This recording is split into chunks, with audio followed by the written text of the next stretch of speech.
Welcome to the Aloha Hour podcast, episode number 60. Before we get started with our amazing guest today, I want to encourage you to please share, like, subscribe, all that good stuff.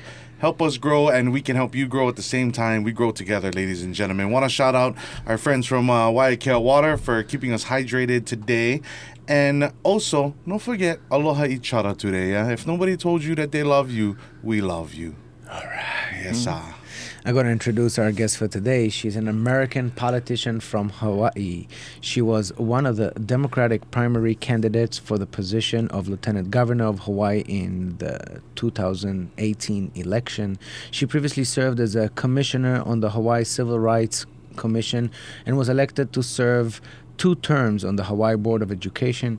She was recognized as a champion of change by President Barack Obama in 2013, and in 2018, Newsweek listed her as one of the 50 need-to-know pioneers for LGBTQ rights. Her election as a trans woman in November 2006 made her, at the time, the highest-ranking openly transgender elected official in the United States and the first openly transgender official to win statewide office.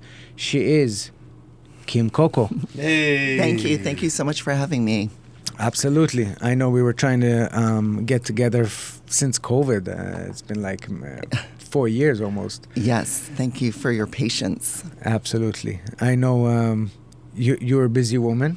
You have a lot of things to take care of. I know you care.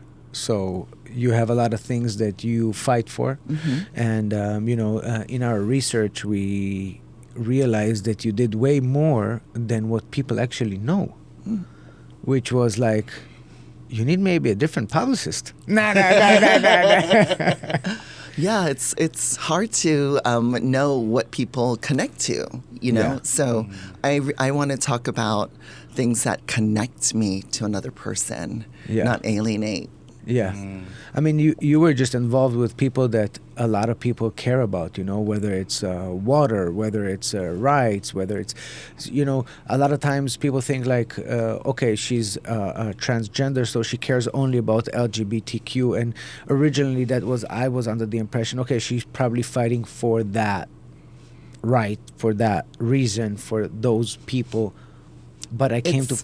Yeah, it is where I started from. I mean, I think it makes sense for any activist or community organizer to start with what you know, because that's where it becomes authentic.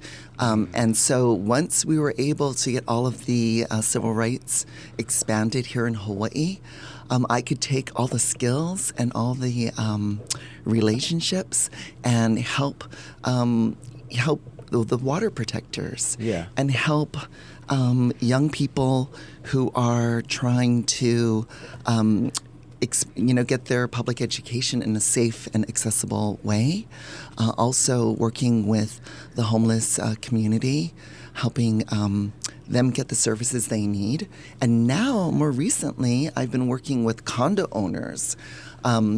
In my district, 50% of the residents and voters are condo owners, and some of them are experiencing a lot of housing insecurity because the maintenance fees are going up, and there's a lot of financial stress, and there's a lot of older people who bought a condo at a time where their maintenance fees and their mortgage was aligned to how much they made in terms of their retirement revenue.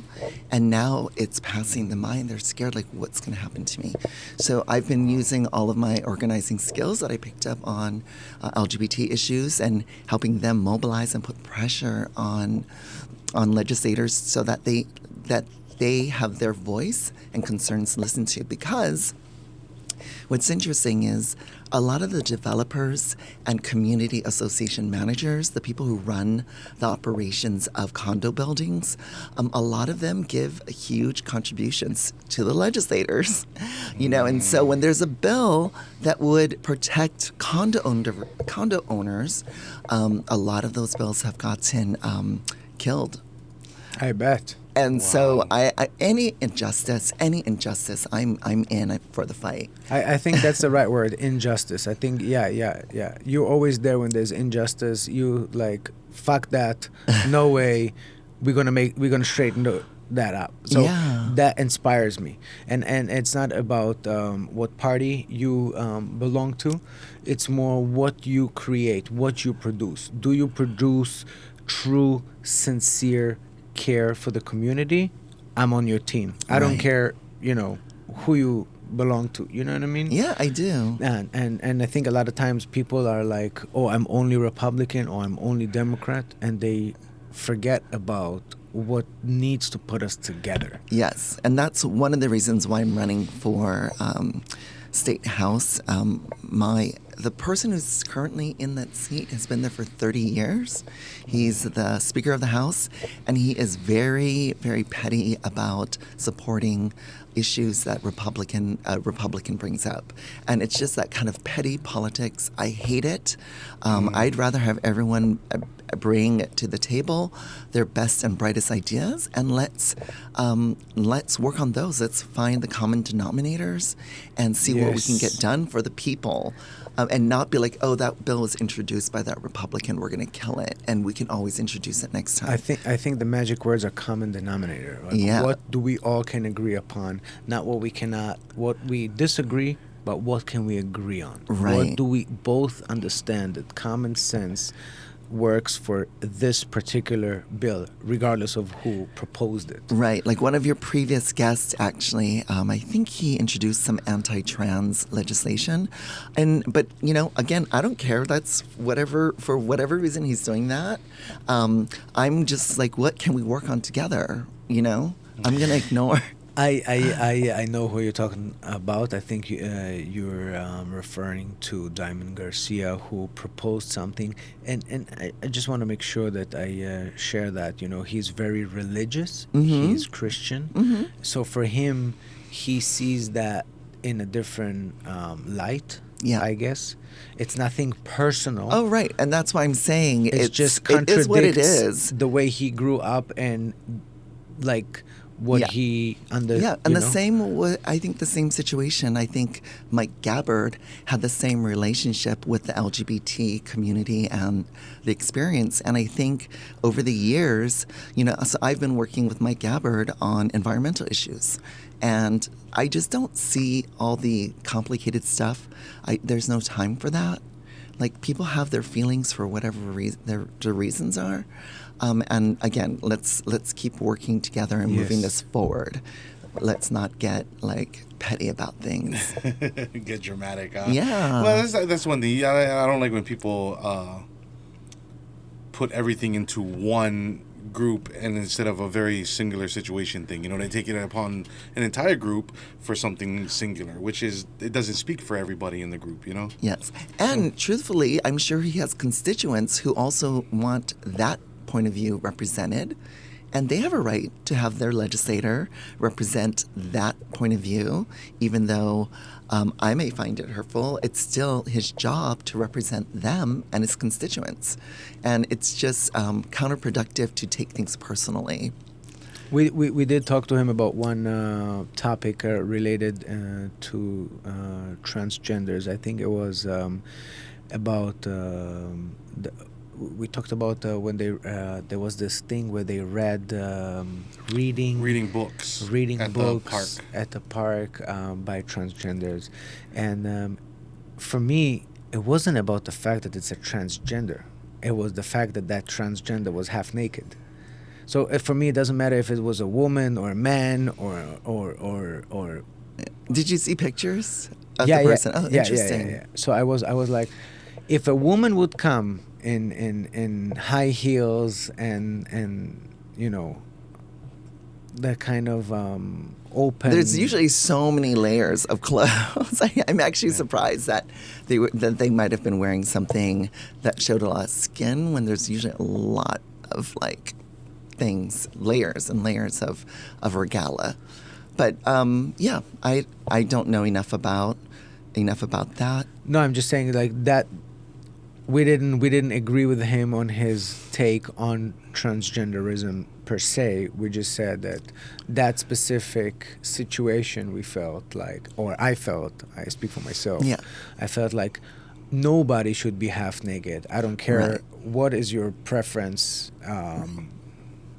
I just don't want to have my kids being next to half naked, whether it's a guy Yeah. that is half naked, a woman that is half naked, because I wouldn't want my kids to see that and say, okay, that's fine, I can be half naked, because by the end of the day, it could be misinterpreted by other people, and I wouldn't want to have my daughter being judged by the way she's dressed, but more by who she is, and you know what I mean? Yeah.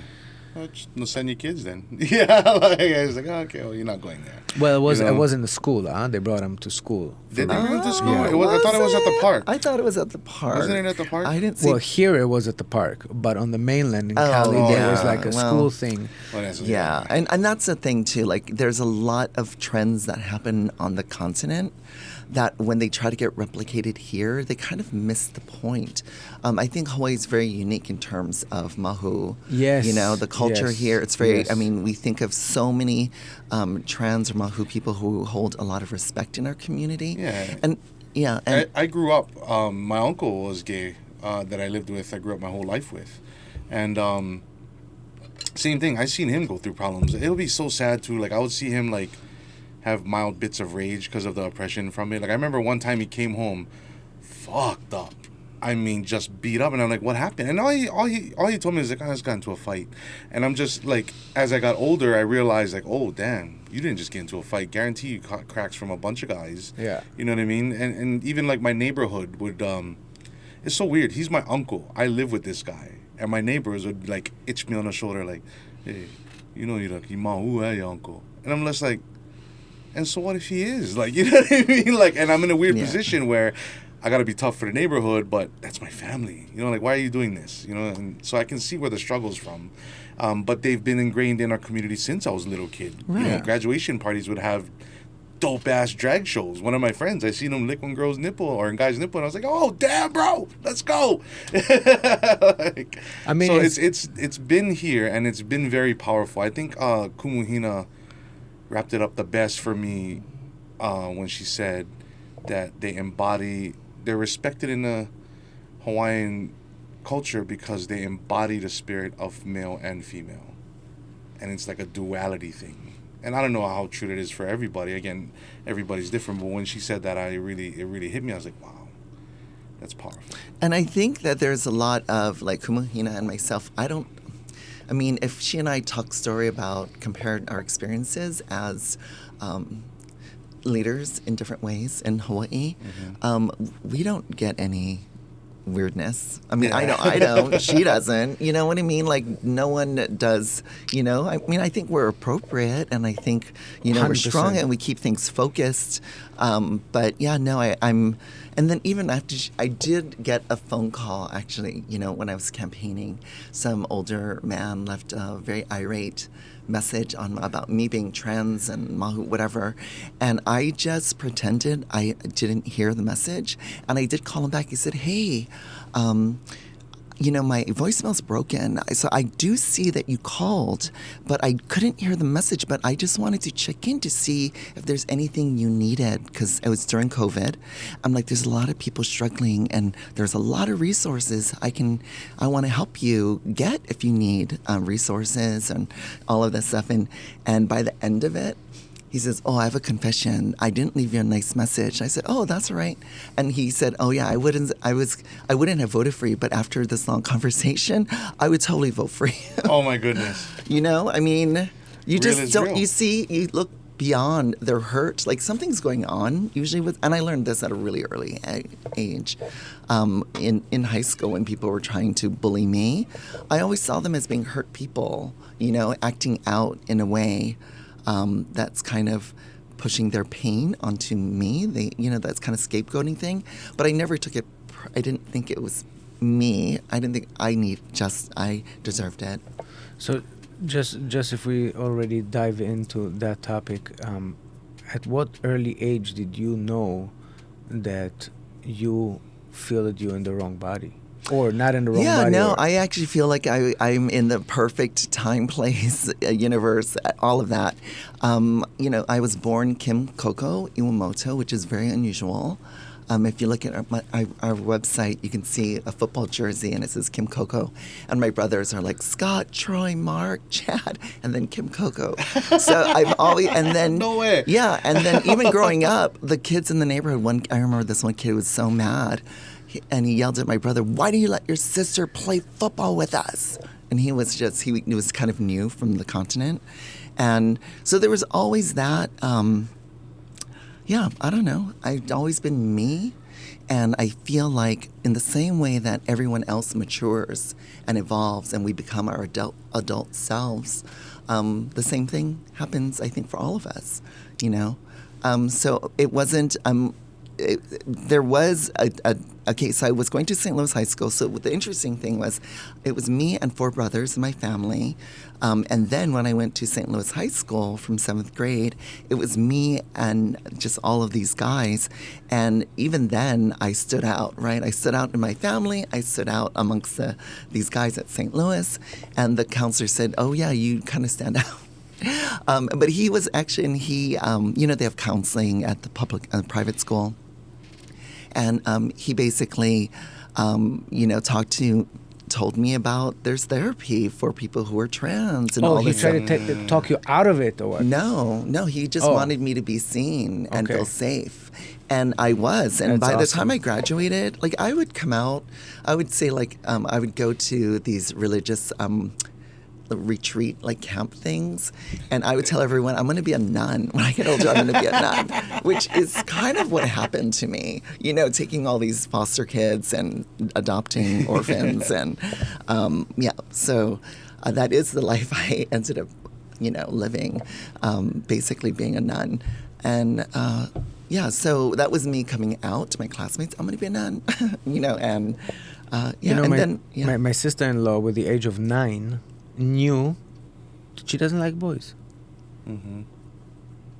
And I said, well, at 9, I didn't even have that. I didn't even think about that. I didn't like girls when I was 9. I just wanted to be with guys. I just wanted to play, and I didn't even think about that.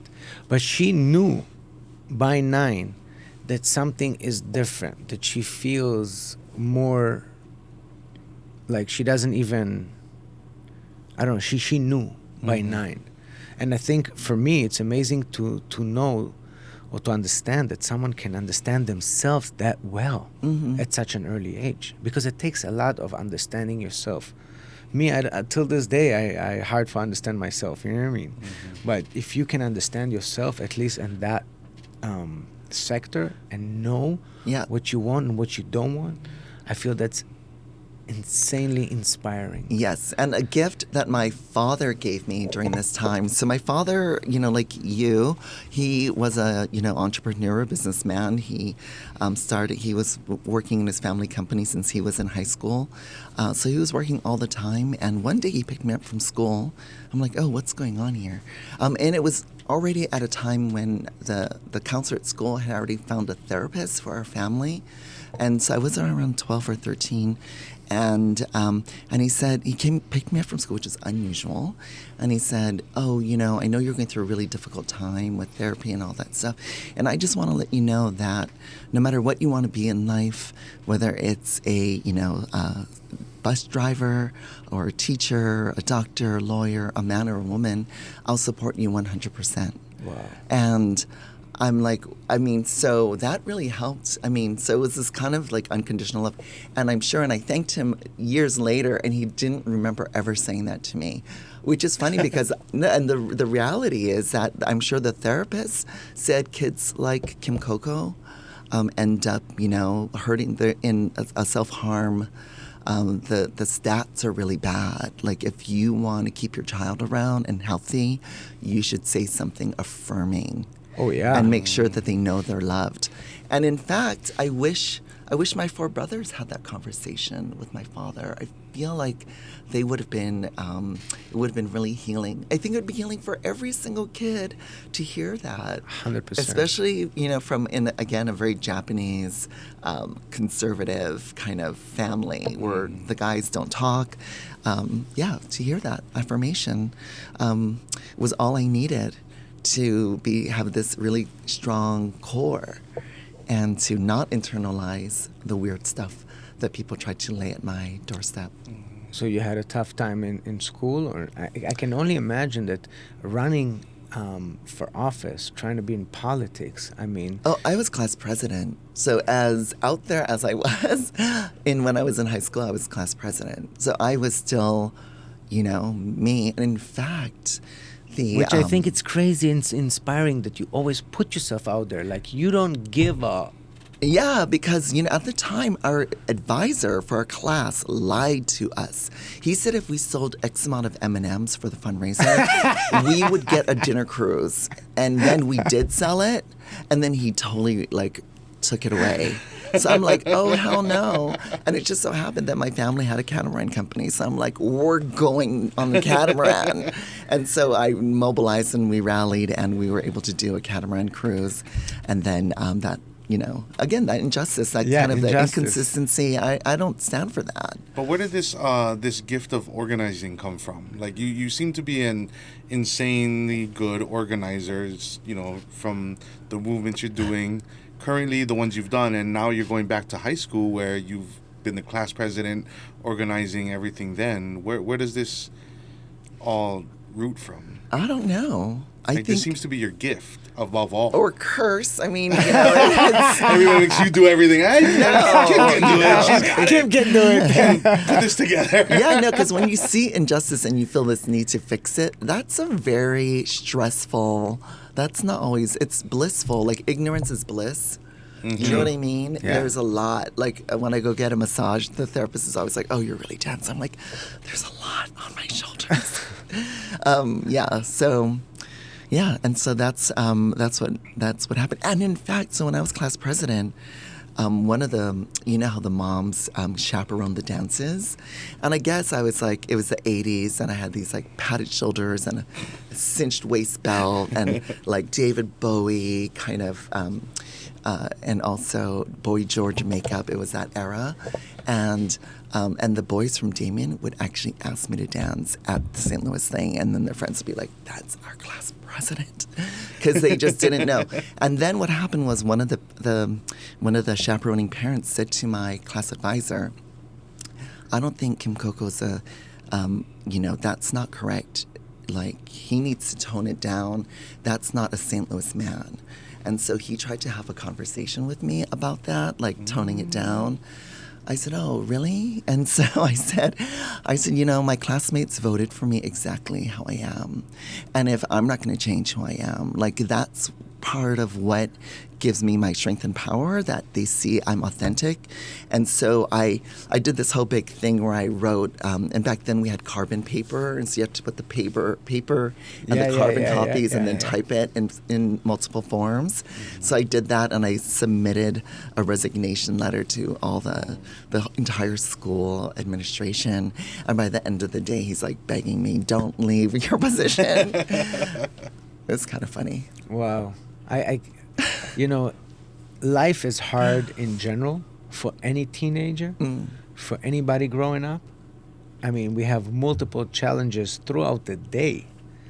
Adding such a layer of challenge to your life you need to be brave to choose that route, I feel. I don't know. What's the alternative? Not being that, to me, it's painful. If I meet people and they're not true to themselves and they're bitter 100%. And they're angry, oh my God, that is not a life. I just know too many people that don't stay true to themselves. Yeah. So when I do see a real one, I have the respect to the real ones. There's so many fake ones out there. Yeah. So when you see a real one, you're like, hell yeah. Yeah, people are scared. Everyone's on their own journey and evolution, and I just think, how can we help each other? Yeah. And again, not internalize it. It's not about me. Do you feel though that you did get discriminated because You're transgender? Oh yeah, no, yeah, definitely. I mean, this is when I got my degree in fashion. I was working in the fashion industry in New York City, and the owner, apparently, I went to school with one of our clients, her assistant, and so she remembered me from FIT, which is the Fashion Institute of Technology. And I was just very openly trans, and but when I got hired, it never came up as an issue. Like, I didn't say I'm trans on my resume, and again, I was just hired for the work and my talent and my ability to get along with people.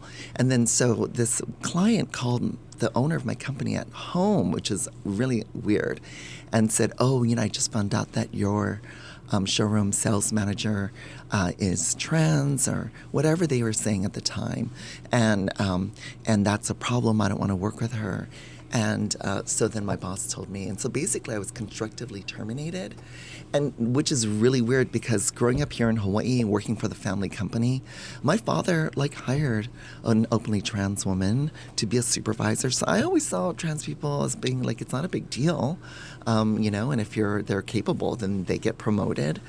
So I was shocked, and when I learned, and then also I realized that there were so many people who faced workplace discrimination that then had to turn to illegal kind of work opportunities that put them in danger, and because if you're not getting hired in legitimate jobs, then what's left for you? So that's what the switch for me and got me activated, because before that I just wanted to be fabulous and have fun in the fashion industry, all that. But once I saw that I was getting discriminated, and I saw that other people who didn't have the kind of support that I did growing up had to live with the trauma of being discriminated, that's when I said, okay, I'm going to go to law school and figure out how these laws are made, and I'm going to change them. Wow. And yeah, so it was very organic. So it did come from that. Around what years were that? Yeah. So you that don't was, ask a woman like. No, I'm not okay. asking the age. No, I'm not asking. I I'm just care. no, because I watched. Oh gosh, we fell in love with this show. It was a Project Runway. No, we watch all the RuPauls, by the way. First off, it's my baby's favorite show. But it was about when you the say 80s. your baby, My baby. You mean how old? I mean infant to 1. Okay, you see, and did you see RuPaul? They're very scantily dressed. I just want to point that out. Yeah, it's just the colors and performance, though. It's beautiful. Yeah.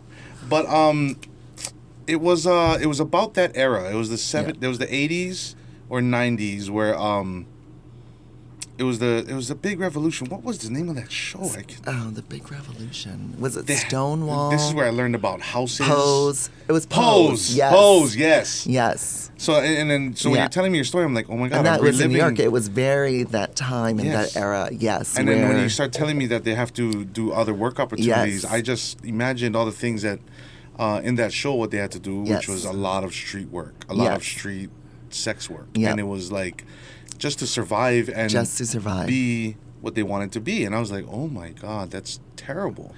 And that's when they had the big epidemic, and it was just I could imagine the trauma you guys had to face, Yeah. So that's why I asked. Again, I was really fortunate to have a family that supported me, and I had friends and resources that I could pick myself up, but a lot of people don't. This is why I work with a lot of the homeless community.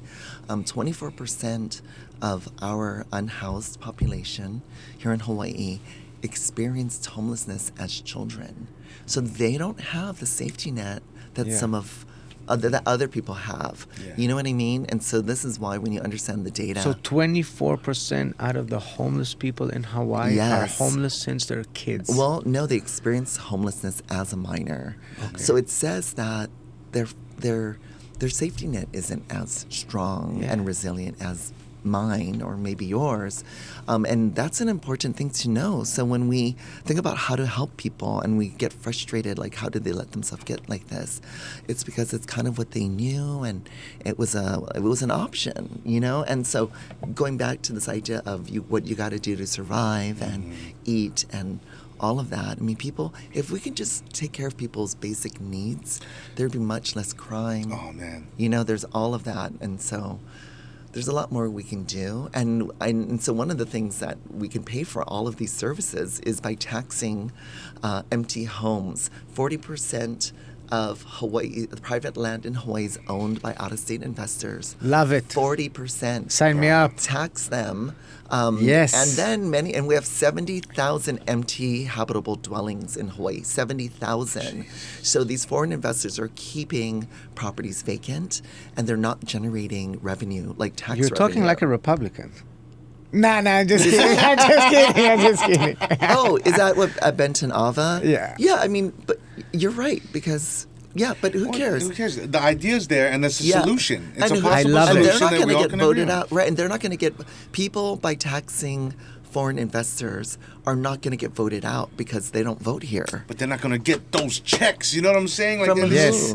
Like They- the only people who are invested are realtors, developers who want to keep building, and selling to foreign investors. So they have a financial interest in perpetuating. And to that topic, I said, I understand that when Brenton Ava is trying to do no outside investment, Yeah. that's maybe too harsh. Okay. But can we keep agricultural land Yes. out of the hands of outside investors? Because they buy 400 acres on Maui, Oprah, and then builds a mansion, and then she's not growing nothing. We know she's not growing Yeah. nothing. And Mark Zuckerberg didn't buy a residential. Yeah. He bought I don't know how many acres. So again, I have no problem if let them in, Yeah. let them buy, but don't let them buy agricultural land, because the agricultural land Yes. is cheaper than residential land. Yes. So they have the ability to buy 4 acres, 10 acres, Yes. 100 acres And sit, yeah. Yeah. and sit, and then they just own half of that. And I think that is just injustice. Yes. It's not okay. It's not okay. We need to have food for local consumption being grown. In fact, I'm part of a group that wanted to legalize marijuana for responsible recreational adult use, to underwrite the cost of growing food for local consumption. Imagine if you're a farmer with 10 acres and you say, hey, 1 acre is going to be for growing marijuana. The profit margin on 1 acre is around $1 million profit. The other 9 acres, if you're growing food for local consumption, that profit margin for the 1 acre should subsidize Love all it. the costs. Genius. And if we did this and we gave them the permits to grow, and it could address our whole food insecurity issues.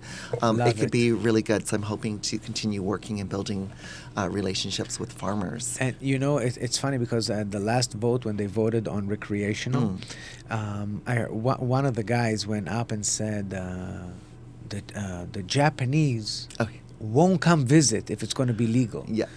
And I'm asking myself, A, what a crap. Yeah. They barely come anyways, and has nothing to do with marijuana, cannabis, Yeah. smoking, recreation. Has nothing to do with that. The currency rate. The economy currency is rate, dying, yeah. and they're just not as they was in 2007. Yeah. That's one. Two, what do you think that Japanese going less to New York, less to Las Vegas, less to California? Show me them stats. Yeah. If you can show me that Japan Airlines flies less since California became recreational, you got your point across. If you can prove me that the Japanese go to Vegas less since they approved recreational use, you got it. Yeah. Yeah. But just having a 65-year-old guy that is still believing in what was happening 30 years ago, they even said that once they're going to take out cigarettes. You remember that? In 2006, we banned cigarettes, and you could only smoke 20 feet away from any Doorway. yeah, doorway. Yes. And they said, "Oh, Japanese not gonna come." They this, and they try to fight it so much, and they really fought it for so many years, and then it got approved. Guess what? It didn't change a bit. Even during 2008, when we had a huge recession, Yes. who did we rely on? Japanese, and they couldn't smoke cigarettes back then, right? And they still came. Right. So to use that Yeah. as a argue point, Yeah. as an argument, is such. It's so stupid. Yeah, it's and the such- reporters and the media don't ask the hard questions. Show me the Don't. data. Yeah, show me the data. Yeah. Yeah. exactly. What are you basing your opinion on? Yeah, and speaking of data, another argument against legalizing marijuana for responsible adult use has been this idea or this false claim that young people will use more. And actually, the CDC does this thing called the Youth Behavioral Risk Survey, YERBIS, and I know about this because I served on the Board of Education. So I would look at these data points all the time. Whenever a state legalized recreational marijuana, the rates of kids saying they're using went down everywhere. Maybe except for there's 24 states that have currently legalized recreational adult use marijuana, and only one of them might have not gone down, but every single other one went down. In fact, in Hawaii, when we legalized medical marijuana, and that was a decrease in kids saying they used marijuana in the last 12 weeks or something like that before being surveyed. And it's an anonymous survey, and there's no reason for them to lie. But this data is the same everywhere except that one state. But it's kind of interesting to me that there we have the data, and it's CDC. Are you going to argue with the CDC's data collection? So yeah, there's a lot of misstatements, and I hate that. They didn't argue with the CDC about vaccines. Yeah. So yeah, exactly. So there's a lot of they pick and choose. Yeah. No, exactly. So, but it's up to the media, and it's up to people to call them out on it and to write editorials. But ultimately, at the end of the day, we have to have people vote at the legislature and not kill bills. Let people go on the record where they stand. Make them vote on it. Totally. 100%. Yeah. I couldn't agree with you more. How did all the Republicans vote on this? I mean, I think it's very controversial as well. Mm-hmm. But I know Brenton Ava was saying that medicinal and helping the people, because there was like a big raid in Wailua, in the farm in Wailua. It was about a week before he came here, and he was there a week before it happened. So he saw how much good they're doing. Yeah. And they got shut down because right, like something like a formality or something like that, or bureaucracy. They just got shut down, and all of those people now have to, because they're going to continue to smoke. Yeah. They're going to continue to get that. And most of the people don't even understand. It's not necessarily just about getting stoned. Some of it is just getting the not even the THC portion of it, but the CBD, and to just use it and to have the ability. And we're talking about people that have cancer. We're talking about people with severe diseases, that it does help them. Not to mention that here on this show we had Elton Gu, who is about 67 years old. He had stage 4 cancer all of his body, and he did the Rick Simpson oil for 60 days. Wow. And he got cured. Wow. Now, would it work for everybody? No. But he showed us the picture of the MRI where you see all the cancerous cells. Wow. And you can see the color, and then you see him after 60 days of use of Rick Simpson oil, and then it's gone. Wow. And he is back to surfing. He surfs actually Waikiki. Wow. And he goes all over the world and talks about his experience, and he's an amazing personality, and it would be amazing that people would listen to him and not to someone that has no data, because that is the best data you can bring to the table. A person that was a stage 4 cancer and is now cured and is surfing down in Waikiki. Yeah. And also regarding, imagine if marijuana was cheaper than crystal meth. I mean, the whole Operation Green Harvest, that happened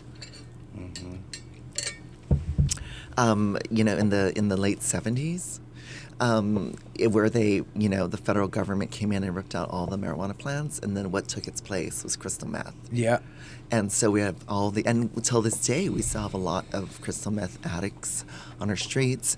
And if we could make it so that they can turn to marijuana instead of, so that is one of the uses. It could be used to curb the addiction to other worse addictive chemicals. 100%. 100%. If they could get their hands on something else, not that it's the same drug at all and it does not have the same effects, but they could have potentially something to take down the edge, take down the anxiety, Exactly. and maybe release some of the stress that they have searching for the next shot or whatever. Yeah, exactly. I can definitely see that. You know, it is always important to hear people like yourself coming and saying, look, we need to listen to the data, because I feel the word data has been thrown around as if it's like, oh yeah, I have the data, I did my research, I watched a couple of TikToks, and you know, I made up my mind. Now it's easier than ever to really have a good research and understand what it's the benefits, the pros and cons of each and every drug. And now it's easier than ever, and they should take it seriously and really talk data. Don't talk opinion, don't talk he said, she said. Yeah, and the feds are taking it down from the schedule. I mean, they're lowering the... They also finally got the memo. Yeah. You know, they also realize. And the sooner we realize it, and the sooner we will give the farmers the opportunity to elevate their business and to provide for their families, it will be a tremendous help. And I think that your idea was subsidizing, if you grow so and so amount of fruits and vegetables for the community or for the local, you are allowed to grow this much cannabis to offset. I think it's a genius idea. Because what we don't want to happen is these mainland investors coming in and buying huge plots of land and getting the permits to grow. Yes. And then they take all the land and all the water.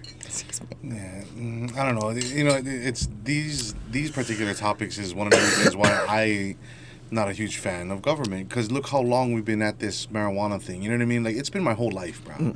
Growing up, knowing how much this thing could be helpful and how much it's never been released for us to use. You know what I mean? But you have things like oxys that are 110% legal, and they've been destroying lives left and right. I see it myself personally, and and again, so things like these is like, okay, well, we're gonna keep arguing about it, but what the fuck already at this point? You know what I mean? Like, let's just keep it black market. I'm comfortable already. I got 10 dealers on deck. You know what I mean? Like, why am I gonna need this thing to be legal? It doesn't help. You know, like it's things like this that give me distrust. You know what I mean? So I don't lean either way. Yeah. I'm not a big party person when it comes to this. I just know from outside view, always looking at what's wrong. I'm just like, fuck this weed thing. I'm 41, bro. We've been fighting for weed since I was born. Yeah. You know what I mean? Like, it's been the healing of many nations. Yes. You know, it's been told throughout history, and we can never get it. So it almost feels like it's there to keep everything unsettled. We're never going to give the weed to the people because it's always there to keep you on your edge so that we can have that form of control. Yeah. You know what I mean? I just saw a case where a guy I think he's suing the HPD right now. Because they put him over for DUI, passed all the tests, and they tried to get him to not take a blood test at the precinct, right? And then you see some people in the comments that said, "Oh, maybe he's on drugs." So and that's why the officer said he brought him in. Looks like you're on drugs. I'm taking you in. So does that now leave a gray area for people to get pulled over for no reason because it's still there, being illegal, you know? So. Well, technically, you're not supposed to drive if you're consuming cannabis or smoking cannabis. You're not supposed to, technically. Yeah. But also, how do you test for it? Well, and this is why let them pee on the street. Yeah. And this is why I think regulating it, labeling it correctly, like, you don't want to take something that's going to be way more powerful than you're prepared for. You know what I mean? So having it actually, in the same way that our bourbon or scotch might be 100 proof, our beer might be, or wine cooler might be like 3% or whatever. This is true, yeah. You know, and like having it, like, you know what you're getting, it's labeled, and you know how to then make space for that. Yes. But also to that point, man, not that I do any, but I would much rather, if I had to drive my kids and you would tell me you have to drink 3 shots or smoke 3 joints, Oh, let me smoke 3 joints. Yes, you know what I yes, mean? 110%. If I had to choose, because 3 shots, you're gonna get in trouble. You cannot drive. You cannot. You're like everything is off. no, but you can sign bills. Yeah, but you can sign bills.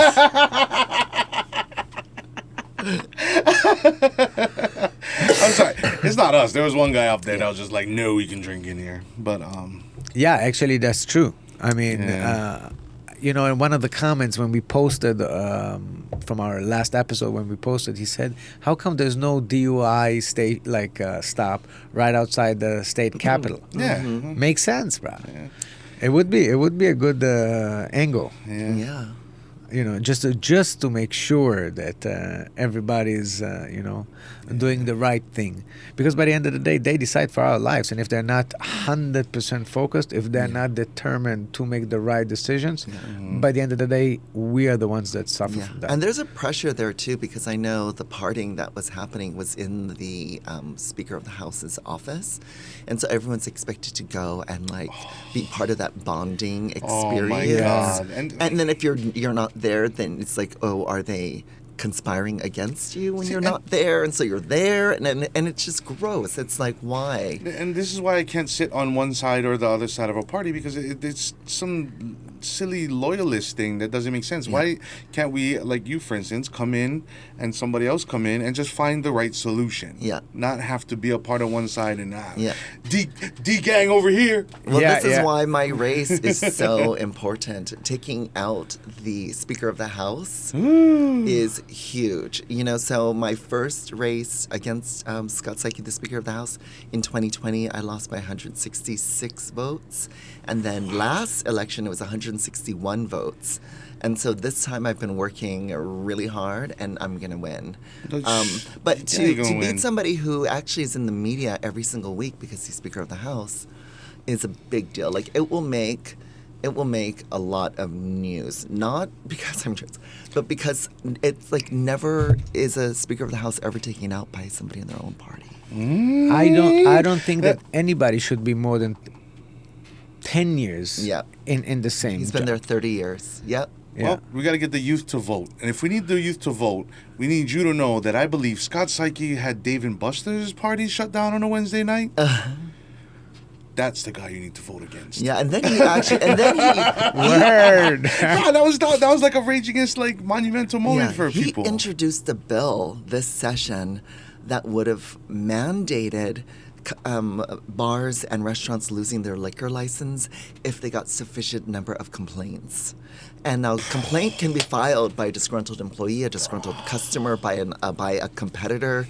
You can file all kinds of complaints. And his bill basically says if you get X amount of complaints without any due process, you're going to lose your liquor license. So I sent that bill that he wrote to all of the bars and restaurants in my district. Like, when he comes in, you should know what he's doing. And you know what? You know why? He everybody come drink at his party at the state capitol. He's like, shut the bars down. No cover. Come party with double S.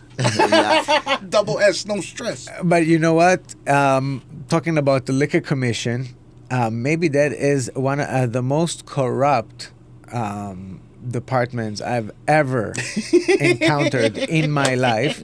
And the last scandal was that white lady that went to party at Play Bar. She came already drunk and made them let her in, and she, showed her badge that she's the commissioner, and that if they're not going to let her in, she going to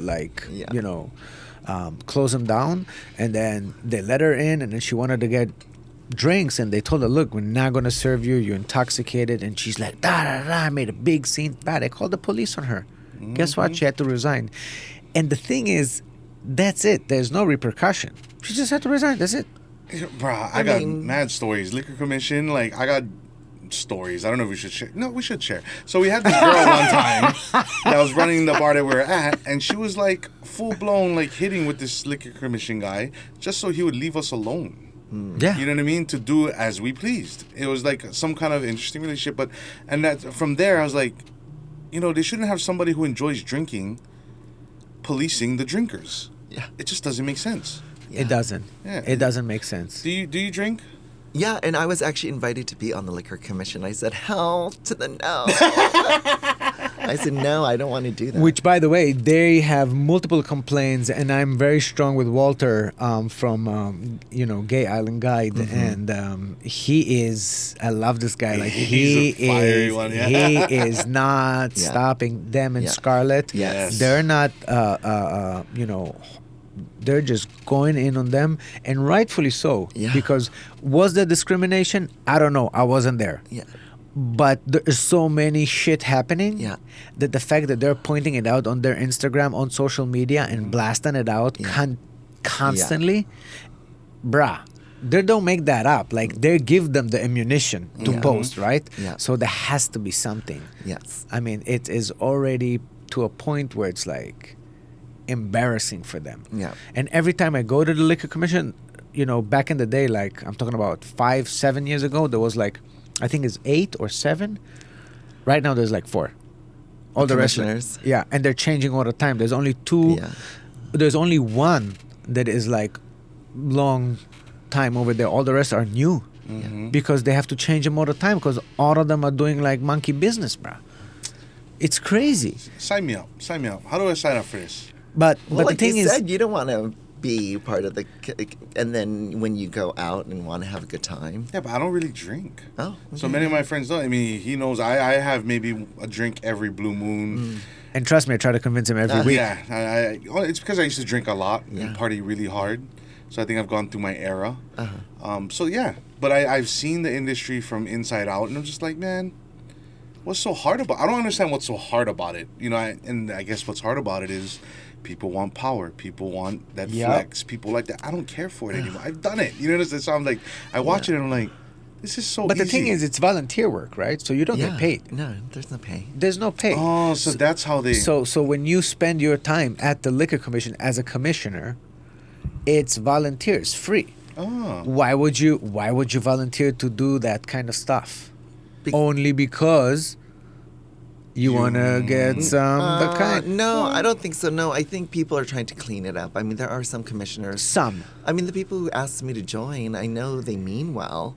I'm just like, it's such a mess. You guys are never going to clean this up, and I don't want to be part of it. Yeah, and you know? shouldn't. Yeah. You're way too clean and you're way too honest to do that kind of job. And you got bigger fish that you can fry with your skill set. Like, I feel like you have a really good skill set that, again, with organizing and fighting for us, you should definitely be in good places, like you with the water thing. Yeah. Right? Like, Which was a big thing that you took upon you to actually fight till, and guess what? That was before everything that happened in Red Hill. Yes. So you. Oh, you do know that. Yes. So you got involved. Yes. Way before it was shit hit the fan. Yes. And you know what's so weird? So we found out that the group who was fighting, so there were water protectors saying we have to shut down Red Hill like years ago, right? Mm-hmm. Ernie Lau and everyone listened to Ernie. And so there was a movement to shut down Red Hill. The only group who was fighting to kill that bill, the shut down Red Hill bill, was the Chamber of Commerce, the Military Affairs Council. And it was shocking that they would. And I'm like, well, what about all the businesses that you represent who need clean water to run their business, whose workers need clean water, whose families need clean water? It was very short-sighted. So what I did was I started this group called the Chamber of Sustainable Commerce. Wow. And we actually have 500 members now and 250 of them. And you should join. So we're going to hope to be the biggest in 2026. We hope to have more members in the Chamber of Commerce because they were the only voice of business at the Ledge, and I'm like, they don't represent. They don't even business. represent the business. Yeah, this is nuts. Well, you taking upon you, fighting for fairness, fighting for the people, is inspiring, and I feel like we need more people like yourself that actually care. And I don't know what's so hard, because usually people that go to politics, their motivation should be to make this place a better place. Yes. For our kids, for their kids, for generations to come. If you don't have that enthusiasm to make a change, don't go. The Yeah. pay is not that good. No. So you should go if you have an agenda, a true agenda, not a let Yeah. me pocket some money Yeah. agenda, but make a change agenda. Mm-hmm. If not, then please don't go. Yeah, exactly. Please don't go into politics if you don't really care. And then people do start off caring, and then just over time they are just in a bubble, and it gets normalized. Like these behaviors get normalized. Yeah, just You're like with the comfortable. parties, and then you want to belong, and then you Yeah. want to be part of them. It's very and then- seductive. It's a form of indoctrination. Yeah. And I want to try to go there and liberate and restore our representational democracy. There's 51 House representatives, and they all should have a say, and they should all have a vote. And yeah, but right now it's not like that. It's very what the leadership says. Yeah. And if you try to step out of line, then you'll be punished. Your bills will Yes. be killed. Which, by the way, this always throws me off. When there's a bill proposed, you get this kind of a big, I don't know, book to read. Of course, you don't have time to read it. So you basically rely on what the party tells you. The party tells you, no, it's good. We got to vote. Because one of those guys makes money. So one of those guys convinced everybody that's a good thing for us.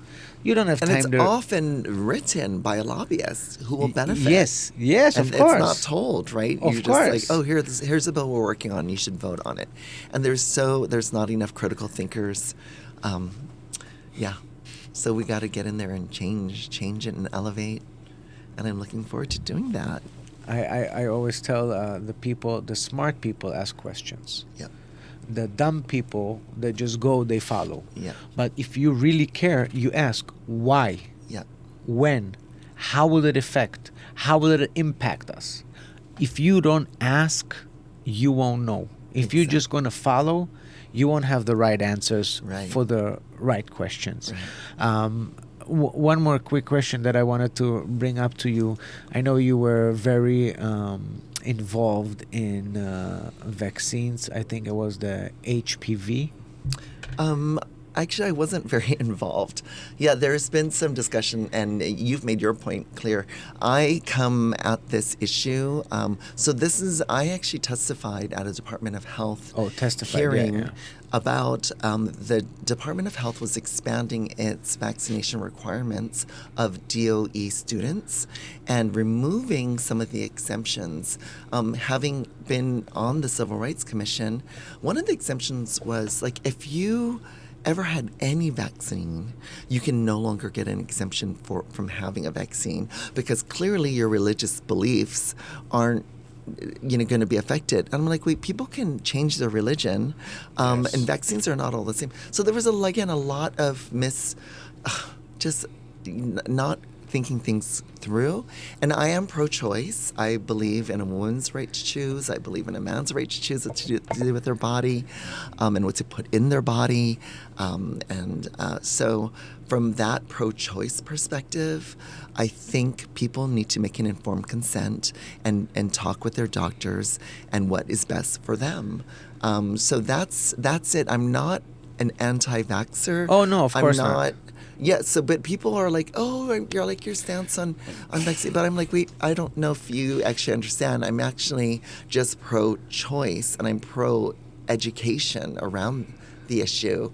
And that's it. The only reason why I brought it up because my daughter Lay, they made her take it last week. So I told my wife, what is it? Because my wife told me, oh yeah, we're going to go to the doctor to get the vaccine, the HPV. I'm like, what? HPV, it's Human papilloma virus. Which you can get, only during Intercourse. Yeah. So I was kind of like, wait, she's 12. Yeah. And she said, oh, yeah, but it's a requirement from the school. Like, if she's not going to have it, she cannot go to school. I said, wait, what? Yeah. She needs to get that vaccine because the school demands. She's like, yeah, I mean, we can fight it and we can this, but... like is it worth it? And I'd like, I don't know. Did we do the research? Did you read about it? She's like, no, but everybody's doing it. Like I called all my friends, It is all their hard daughters. to go against the grain. It is hard, right? And again, I don't want to go against the Yeah. grain. I'm pro-vaccine, Yeah. especially if HPV is something that everybody's getting for the longest time, and Yeah. they're already improving it, and it's Yeah. only getting better. And Yeah. And it's not like a mRNA where it doesn't work on the DNA, and it is something that they put in you, and your body's fighting it off. Okay, I can understand that. But you want to be part of that deliberation, and that's all I'm saying too. Is Yes. like, wait, let's talk this through.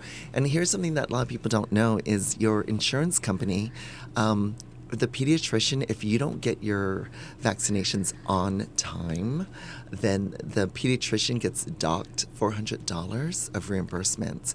So my pediatrician, I have an 11-year-old, she actually told me that, my staff wants to kick out all the families that aren't getting their vaccinations on time because they can't get a raise because the insurance companies are not giving us the full amount that we should be reimbursed. How gross is that insurance companies are affecting the way a medical office operates and what kind of consultation I might be getting from my doctor? Yeah, all of that is problematic. And so it's just a generic, and I'm not questioning any specific vaccine. I'm just like, Yes. it's, yeah. But they group you, yeah? Everybody just groups people into Yeah, something, right? yeah. Do you believe in one thing, you're in this whole group. You Yeah. know what I mean? Which Yeah. is not true. Yeah, I agree with you. I just want to have. I'm pro-choice. Everybody needs to make their own decisions. Yeah. And every woman, every man need to make their own decisions about their own body. Now, everyone is immediately bringing, but we don't have measles for so and so, and yeah, okay. So measles, it did work out. I understand, and I'm pro. Let's go, but it still need to be some things. Also, things have changed. Mm-hmm. We got cleaner. We don't have sewage everywhere on the street. So people are more the hygiene of people is totally different than it was 50, 70 years ago. Right. So let's all stay focused on what matters, and not tell everybody what they can and cannot do and when they should do it, because by the end of the day, when there's so many influences to our physicians, again, it's like the politicians. We cannot trust them. And once we don't have the trust, because we don't know if they say that because of what reason, that distrust, it just creates a separation in our relationship. Right. When I grew up, you went to the doctor, whatever he said, you would do it. Yeah. You would say, yes, you would go to do it immediately. Now I go to the doctor, she tells me something, I'm like, why are you saying that? Based on what? Yeah. And I go do my own research, because a lot of times, like with vaccine for COVID, I asked my doctor, but I already had COVID twice, and I took the vaccine. Why would I take the booster? And I said, well, it's better. And I said, well, if I got the Pfizer, the 2-dose. After that, I got COVID twice, right? Why would I get a booster? And she couldn't answer that, because you would still get COVID. Yeah. You would still give COVID to others. Yeah. But there was no data. There was no scientific reason. She just said it's better. And I'm like, wait, better for you or better for me? I don't know. Well, better for the doctor, because if they get the money, it's better for you because they can buy you nicer furniture to sit you down and give you more shots. I see. Business move, bro. I see. Benefit helps me. Help me help you. You. Help me help you, bro. That's the I can angle. make bigger stalls for your comfort. I get it. By the end of the day, we just need to stay true to each other. Yes. And we need to take care of each other, because if you're not going to take care of each other and everybody going to help to fuck someone else and to screw someone over, it's a vicious cycle that we will never get out of it. I truly hope that with people like yourself that inspire to fight unfairness, to fight injustice, to fight those people that don't care, I truly hope that regardless if you're a Democrat or Republican or nonpartisan, that you just care. Yeah. Yeah. Just Got care. Got And it. I think here in Hawaii, it's such a small place that we can actually keep it together like a family and care for each other. And I hope that whoever listens to this podcast will adopt that way and will follow your lead. And we know that we're going to vote for you. What district? It's Ala Moana Kaka'ako downtown. So it goes from like Walmart near Sheridan all the way to 4th Street Mall. All the Ooh, way to- let's Yeah. go. Yeah. Okay. And then when are you going to run for Speaker of the House? No. It's against. It's against. That would Against. be the ballots get mailed around July 22nd, so in a couple months. Okay. And then the vote, you need to get your ballot in by August 8th because they count the ballots on August 10th. Mail-in ballots? Yeah, everyone has mail-in ballots. But if you do need to vote in person, you can go to a voting center at Honolulu Hale. But otherwise, just mail it in and make sure your vote is counted. There is a QR code that you can scan and then check to see that your vote was counted. That's going to be really important.